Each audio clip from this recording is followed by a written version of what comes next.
Please welcome to the stage, Ross Clurman. Yeah.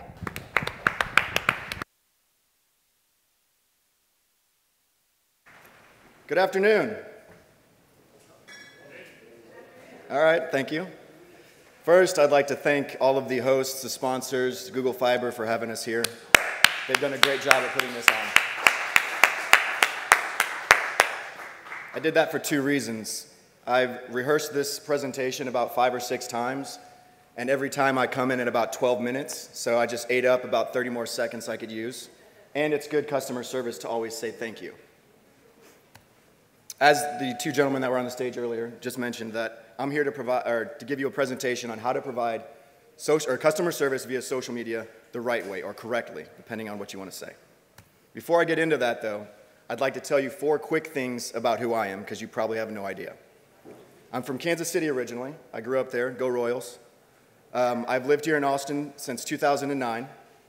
I have 4 roommates: Mila, who is a cat; Beasley, who is also a cat; Caesar, who's missing his emoji, but he's a spider. It's a baby tarantula I own, or I foster, if you will, and Leslie, my salsa dancing wife. She actually asked me why I put them in this order, and I said it's the exact same order you'd put them in, so. And then 4th, I love customer service, and that's why I'm here to talk to you about today.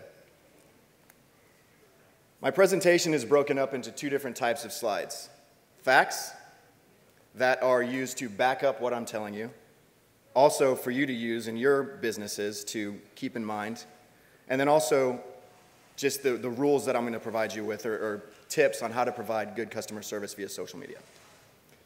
On average, we tell 9 people about good customer service experiences and 16 about bad customer service experiences. Bad news travels fast. This is no surprise to any of us. But that's why it's so important to make sure that you're always providing good customer service on social media. Because on social media, it spreads even faster. Before I get into the tips, I want to define really quickly what customer service is. And simply, it's everything your business does for your customers. That's it. But what is great customer service? What separates you from just providing service and providing great customer service is everything your business does for your customers that makes them love you. It's no surprise then that providing good customer service actually makes your customers feel loved. American Express did a survey and found that good customer service actually has the effect of giving you the feeling of you're kissing or being in love. It sounds terrible, right?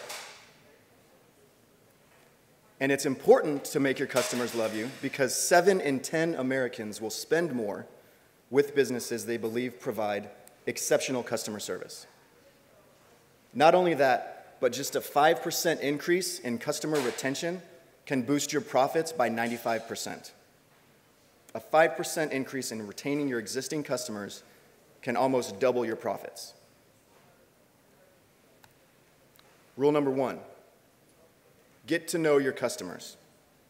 On social media, it's extremely easy. It just takes a little bit of time.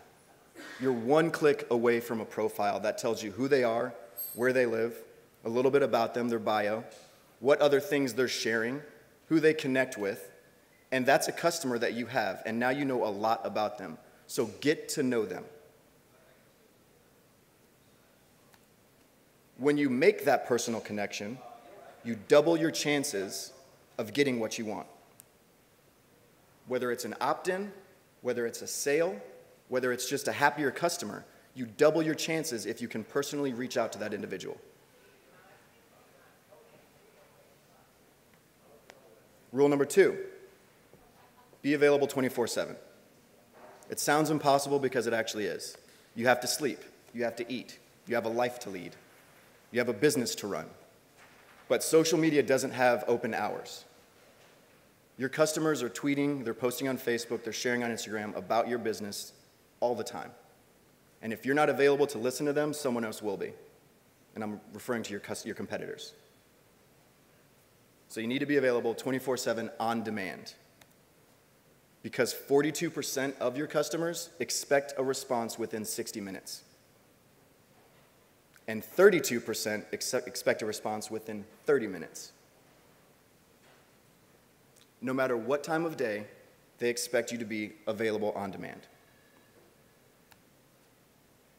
Rule number 3 is remove distractions and emotions. The second part is extremely difficult because we all love our business. When someone gives you bad feedback about your business or something you care about, you take it personally. But you can't. You have to remain objective and remove distractions. Distractions are other customers. Distractions are a pet or a coworker that's trying to talk to you. Separate yourself from all of that if you're going to provide good customer service on social media, because you need to connect with that individual and be available to them. The emotions part is extremely important because when you respond in anger, your other customers can see that. The public sees that. Your competitors see that. And angry people can't make logical decisions or come to conclusions effectively.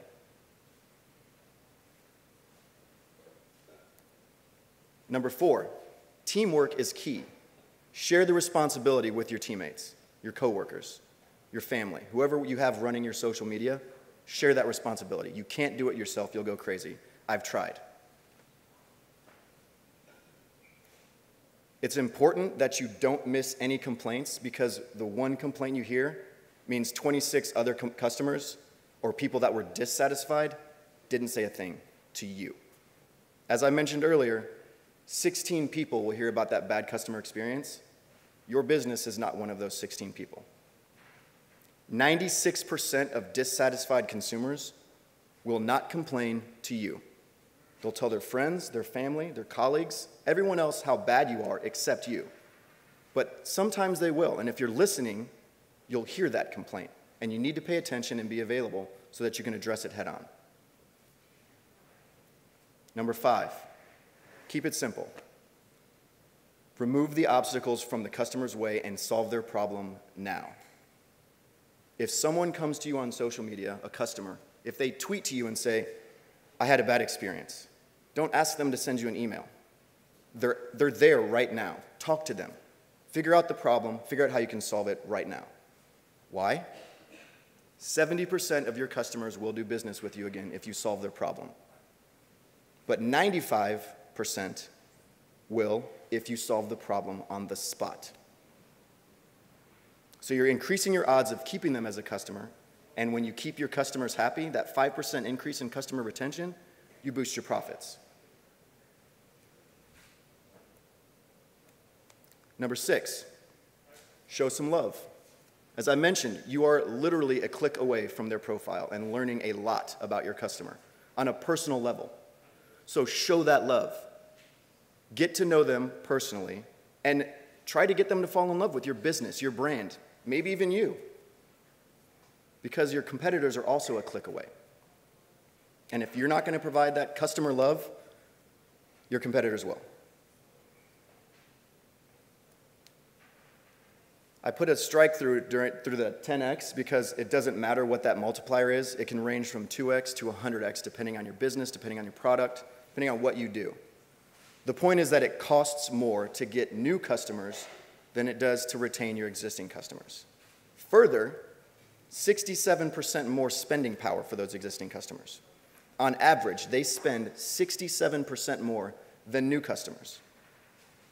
They mentioned before I came up that customer service is the most effective form of marketing. That's why. Because marketing goes out and gets you new customers, but customer service keeps your current customers happy and keeps them spending more. Number 7, this is some advice my dad told me a lot when I was growing up because I broke a lot of things. Measure twice, cut once. Same thing on social media. You can apply it to almost any area of your business or your life. But if you say something with emotion behind it or anger, you can't take it back.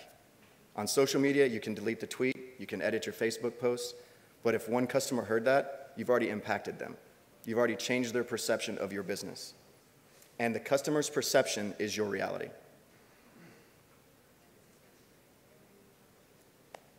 The other thing is that it takes 12 positive experiences to make up for that one mistake. So you're causing yourself a lot of work if you don't provide good customer service. 12 times as much work, to be exact.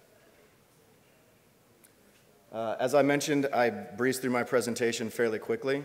If there are questions, I'd like to open it up for questions. But before I do that, I want to provide you with one of my favorite quotes from Dave Ratner. Who here knows who he is by a show of hands? I didn't think so. My brother works for Walgreens, and he did some customer service training recently, and he heard this quote in a presentation, and it stuck with him, and it stuck with me too. Make your customers love you so much that they feel guilty going somewhere else. He has a small business. I can't even pronounce the name of the city that it's in, but he has a small business that sells soda and pet food, and his customers love him. Make your customers love you so much they feel guilty going somewhere else. That is my presentation, but I would like to open it up for questions because hopefully you have some. Social media is an ever-changing landscape. Tools, services you can use. How can I help you? Yes, sir. I'll talk for a second. Because when you talk about, excuse me. Hey, when I think of customer service, I've had 16 years running different landscape companies I've bought and sold. And some of them weren't very profitable, and some of them were. But the one I always go back to when I hear customer service is the long days of the lawn maintenance company. The company that we went out and put 10,000 pounds of machinery and 3 uneducated guys out to mow a yard, charged $35, and they walked through and reported every little blade of grass that wasn't cut, every little mistake that was made. And so it always takes me back with customer services. How do you build the right expectations so that you're not trying to do the impossible? How do you set those expectations? Correct. Make it easy to get in touch with you. If you have open communication with your customers and you're listening to what they're saying, they said if they're obviously OCD like I am. They expect every single blade of grass to be in the right position. Set that expectation of, our mowers are all different, the machinery, excuse me. So every blade of grass isn't going to be cut perfectly. But what we try to do, what we aim to provide you, is a good-looking lawn. Up close, it's going to look different. It's nature. There are flaws. But if you can maintain that communication with your customer and let them know, address their concern. I'd love every blade in my yard to look the same. Have you considered turf? Just having that open communication, that dialogue, and again, remaining objective is really important. And that's hard because you take it personally. So, does that answer your question? Okay, thank you. Any other questions? Yes, ma'am. Oh, sorry. I'll come back to you. We have a mic for you. So to try to get more connected with your customers, if they aren't leaving feedback on Yelp or wherever, do you think that soliciting feedback on a regular basis from, if it's kind of more of a boutique industry versus dealing with the masses, soliciting that kind of feedback so you can really find out where they're at? Do you advise that? Or? Absolutely. The only way you'll learn how to do things better is finding out what you're doing wrong or finding out what your customers think you're doing wrong. So always ask for feedback. Your most unhappy customers are your most valuable source of learning. I think Bill Gates said that. But it's a great point that negative feedback tells you how you can improve. And so if you're not gathering that feedback or you're selectively choosing who to talk to, like your favorite customers, they're only going to tell you what you're doing right, which doesn't help you get better. So always ask for feedback. And don't do it in a way that's impersonal. You've been to websites before, you get that little pop-up that says, would you like to take a survey? No. If you want to call me and ask me what I like and what I don't like about your business, I will tell you. I will spend 20 minutes on the phone with you, but I will not spend 5 minutes filling out a survey online. Hi, a couple of quick questions. For those of us who are not very social media savvy, and I'm one of those people apparently who's rare and not on Facebook, never been on it. So my question is, how many platforms are there? And you talk about having your team, whether it was someone that's a team member or a family member, whoever you say is handling your social media, you say don't do it yourself, you'll go crazy. So my first question is sort of like the spread of this. I mean, how many platforms sort of ideally, if it's 24/7, how many of these am I monitoring and what am I needing to do to stay ahead of what the next new platform is? And then my other question, somewhat relates to the last issue, how much of this is offense and how much is defense? So we all understand that part of it is sort of scouring, I guess, trolling to see where my company's name pops up and somebody says something negative and I'm running behind trying to see if I can apologize or fix it or something. But how much of it is the other side is sort of offense, just sort of my, branding from my perspective of how super awesome everything is, irrespective of how much of it's curated directly from customers. But Absolutely. Okay, thank you. Yeah, so 2 questions there. 1, what platforms did you get involved on? And 2, what's more important, the offense or the defense? We all know defense wins games. Offense will get you your more customers. That's your marketing team. That's your brand message. But your defense is way more valuable. So responding to customers on a personal level. I'm trying to think of an anecdote to share, but so here's one. When I started my company, we were spending a lot of time on social media gathering feedback from customers that were upset. And we were also spending a lot of time creating content and sharing things about what we do. And when we stopped talking about ourselves and just started listening to our customers, our growth doubled. So marketing isn't as important as we all think it is about finding new customers, because if you're taking care of the customers that you have, they're going to do what's called word of mouth marketing, which is the most powerful form of marketing. They're going to talk about your business for you. And when they talk about it in a good way, all you have to do is reshare it. That's your content. As far as the platforms you want to be on, where are your customers? You don't need to be on Snapchat because it's the next big thing. You don't need to be on Instagram because it's growing rapidly. Do what you're comfortable with, but if you're going to be there, be all there.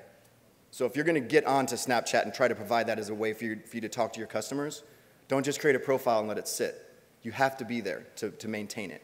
If you're not ready to do it yet, don't even create the profile. But when you do, let your customers know where they can find you. And if they start to talk about you in other places, or ask your customers, hey, is there some other way that we can communicate that's more convenient for you? What are your preferences? And you might learn something that they're using something you hadn't thought of before. Does that answer your question? Okay, good. I've got 3 minutes, plenty of time for a couple more questions if anyone has any. Yes, ma'am. Sorry. Want to stand? Hi, you have Yelp, you have Google, where people can go and leave you a review. You also have your Facebook page. But where else can they go and just leave a review for you also? There are over 50 review sites that we track, and 45 of them I had never heard of.